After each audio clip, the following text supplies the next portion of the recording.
Welcome to another edition of Hey Bobby with Senior VP of the Cleveland Guardians, Bobby DiBiasio, brought to you on WAKR by J.W. Dodano Electric.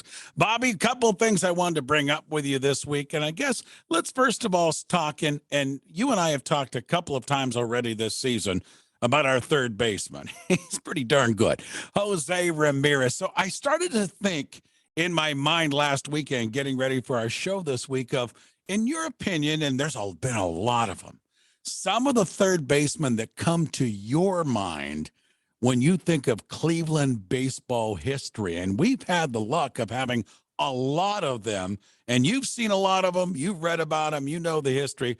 Talk to me about the third baseman in Cleveland baseball history. Well, you're right, Ray, that Jose Ramirez, of course, could be the best of them all, with a number of additional seasons that he is, will be able to put on his resume to go along with all that he's done already. You could start with Jim Thome, a first ballot Hall of Famer, if you want to, although I think all of us feel that in our minds, Jimmy was a first baseman more in his career, but he came up as a professional ball player as a third baseman and actually caught that last out, a foul ball pop-up that clinched a postseason, a divisional title for us in '95. So that's one image that I'll never, ever get out of my head. Travis Fryman, an absolute true pro. He will always be one of my all-time favorites. Travis was part of that Gold Glove trio in 2000. He won a Gold Glove at third, Omar at short, Robbie Alomar at second. I think it only happened a couple other times in the history of baseball where those three infielders all won Gold Gloves. But I think when you talk third baseman, there's two that you really need to highlight in our franchise history. And let's go back to the eldest, would be Kenny Keltner. Kenny Keltner spent 13 years in a Cleveland uniform. He was a 7-time All-Star.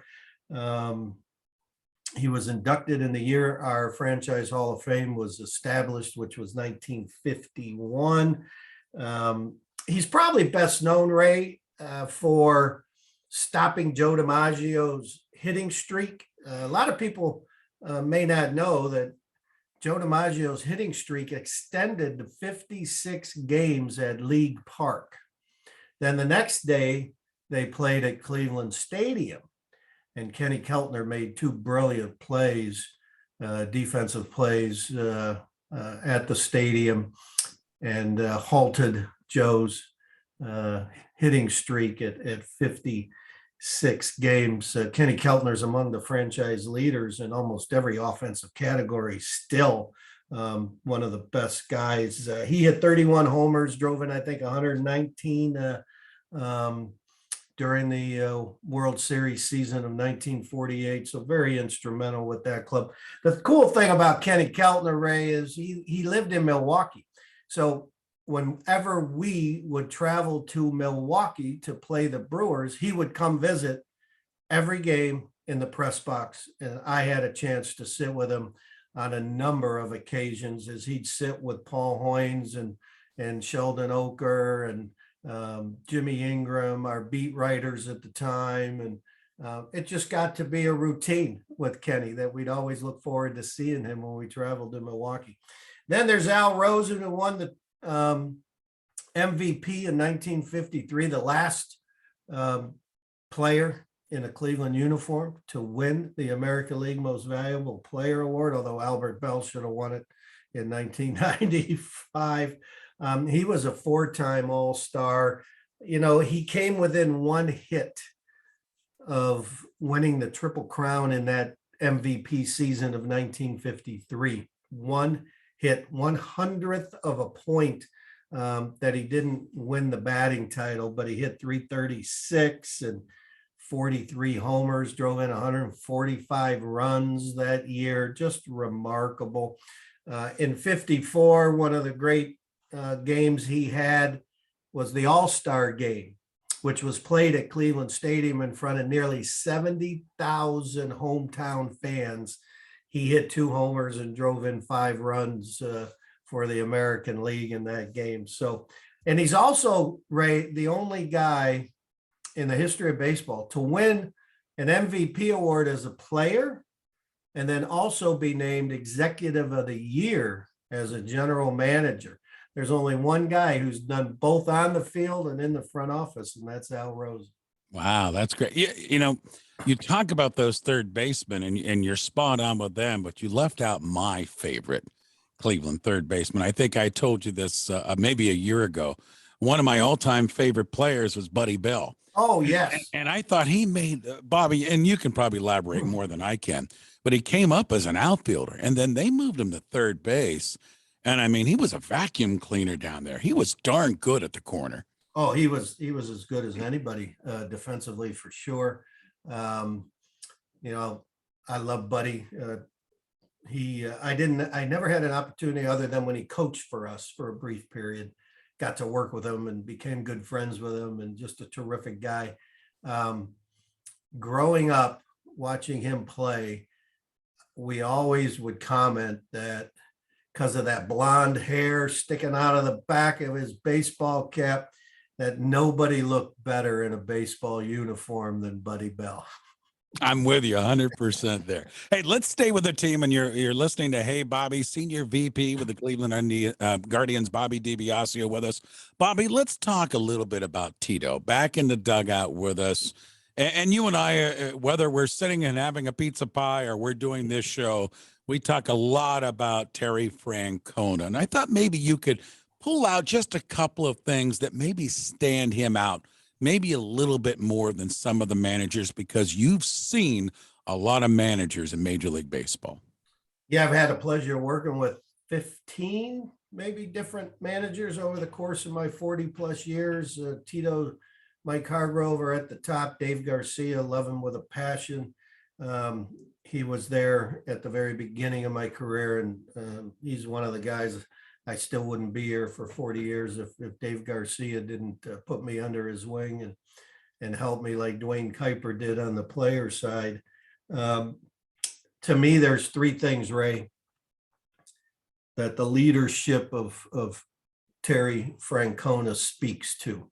And I think it's vitally important for anybody who wants to be in a leadership role, understands these 3 principles, and Tito lives by them as well as anybody as I've ever seen. And the first one is to be authentic. Tito is absolutely genuine in who he is. He doesn't try to be somebody else. You try to be somebody else, and the people that work with you and for you, they'll know that, and especially baseball players. And so that's first and foremost. He is absolutely authentic in who he is and what he's all about, has an incredible sense of self-awareness that has guided him to be one of the Hall of Fame manager to be. The second one, he embraces individuality. I think people in sports sometimes get too much in the march in the same step as everybody. Yes, there's certain things that a team needs to do together, and you drill into their heads. They have to respect one another. They have to respect the game that they play. And there's a lot of things underneath that umbrella of respect. But what makes each person tick? That individual personality that got them to be one of the top 700 plus athletes in the world to play the game of baseball. You don't want to take that away from them. You want to take away Josh Naylor's incredible emotion that he plays with. Well, you want to teach him how to harness that the best he can. You don't want to take it away from him. Other players are a little more stoic in the way they go about it. That doesn't mean they don't care less or aren't as passionate. So you need to embrace individuality, let players be who they are. And Tito absolutely adores his players, and he allows them to be who they are. And then lastly, the number one tenet to me in leadership is service to others. Leadership isn't about you. Leadership is about service to others. And once a leader understands that they're in a leadership role to lead, to serve others, Tito cares more about the kids in the clubhouse, the security guard outside the clubhouse door, the players themselves, obviously, his coaches, than he does about himself. And that's part of being an authentic human being. And so being authentic, embracing individuality, and service to others, those three tenets, I think Tito does that as well as anybody, and why he's lasted so long and is so revered and so successful. And I agree. Hall of Fame manager certainly in the waiting. The only other aspect I want to bring up this week, Bobby, and we talked about the team's Hall of Fame there a couple of minutes ago. A lot of people going to the stadium throughout the spring and summertime and into the fall time months, and they come down and they see that honor, that area, the Hall of Fame down there. And maybe you could take a couple of minutes to talk about the Hall of Fame. It's pretty special what the organization has done in putting that together. Yeah, when you take a trip to Progressive Field and you want to walk around the ballpark, take everything in, you go out to deep center field. There's Heritage Park out there that celebrates our rich tradition and history. As you know, this is the 122nd season as a charter member of the American League. We honor excellence on the playing field via our franchise Hall of Fame. And the top level at Heritage Park are those players that have been inducted into our Hall of Fame, but also are inducted into the National Baseball Hall of Fame in Cooperstown. There's a statue of Frank Robinson right in the middle of all of that. Jim Thome statue right outside Heritage Park, inside the ballpark. Second level are those players that are in the Cleveland Baseball Hall of Fame. And it was established, our Hall of Fame was established in 1951.